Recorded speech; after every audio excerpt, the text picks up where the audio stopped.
Well, we're still having a great time working with the Disney villains line, and definitely, for me, the particular highlight has been the character we've just done, which is Maleficent, which of all those sort of Disney villains from watching these films as a kid and even as an adult was always the one that I kind of enjoyed the most. And I think it had a lot to do with the fact that there was sort of a dual kind of impersonification of this character, in the form that on one hand she's sort of this evil, regal queen with this just great,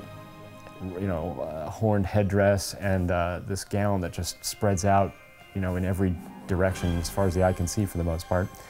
And it's a great foreshadowing of the fact that later she can actually transform into a dragon, and all of the elements that are a part of her,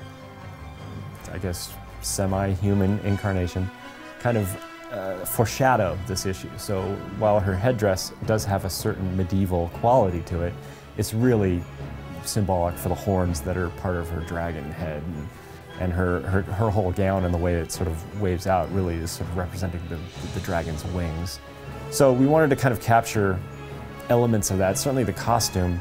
was one of the most difficult elements to figure out, and it's still one of the things with these animated characters that we are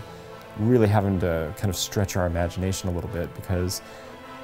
when they draw the garments, they're there for capturing the sweep and kind of the silhouette or whatnot of the character, and there's not really as much consideration for,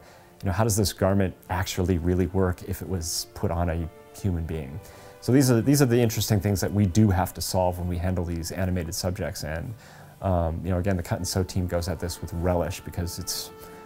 pretty much gives them carte blanche to kind of balance catching all the sort of lightning rod elements of what the garment looks like in the animation, but also kind of substantiating the garment a little bit more with some real fabric design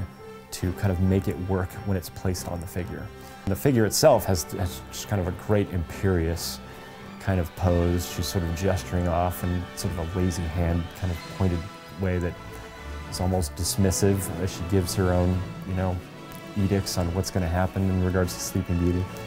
And the other great thing that we were able to incorporate was, sort of this sidekick kind of character in the form of a raven, which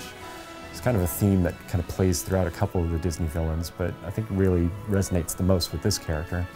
So he's sort of perched atop her staff.